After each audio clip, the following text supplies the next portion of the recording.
If I tell you this, you wouldn't have believed. I have led many ancient culture, many believe, and the mode of their spirituality. None can compare to Igbo culture. Ọ bụ na Igbo onye Igbo, thank their God, because the mode of Igbo belief and their spirituality, I haven't found none on this earth.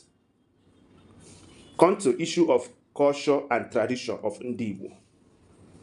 Ihe ọbụla onye Igbo na-eme, maọbụ ihe ọbụla ndị Igbo na-enwe, enwere principles. Yes, you can lead many ancient groups, ancient practicing, many tribes, many lays on this earth, but you will find none to compare to the Igbo culture. Ndị Igbo nwere omenala, ndị Igbo nwere ọdịnala. Ihe ọbụla onye Igbo mere nwere the purpose.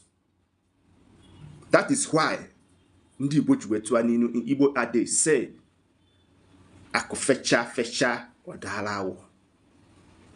Igbos believe that whatever you do on this earth, you must or you will bear the consequence. Even if you didn't believe anything about ndị Igbo, believe on the mode of their spirituality. Iji maatụ, ịbịa n'ihe gbasatara ịgba nkwụ nwaanyị, Igbo marriage, ihe ọbụla ha na-eme is not just like other physical something. It matters in the spiritual realm. Ịgba nkwụ nwaanyị n'ala Igbo bụ njikọ mmadụ na mmụọ. That is why ọ na-abụ ịbịa n'ihe gbasatara Igbo tradition, a na-agwa gị ihe ọbụla ị na-eme fie asaa n'anya. Second one bụ ịkwa mmadụ n'ala Igbo. Ọ bụrụ ụdị other tribes si akwa ndị nke ha ka ndị Igbo si akwa mmadụ.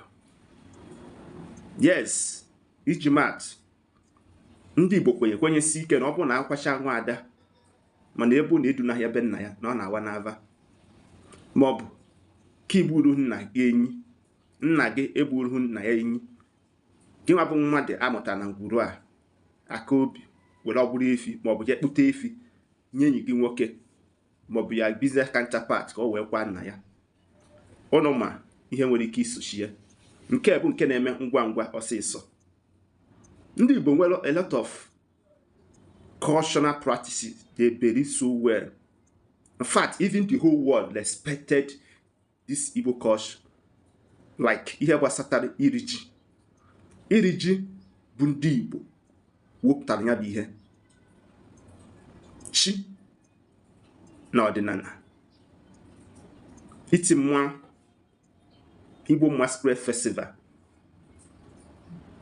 Na a lot of belief ndị Igbo kwenyere, which is other tribe or other lays afia in their own culture. Because ndị Igbo ade say na onye njenje na aka onye isi awọ amụta ihe. Ọ ga-akwụ m otu a n'ụlọ, achọrọ ka vidio taa aka. Deere m ihe i chere. Mpụtara m okwu a bụ ndewo.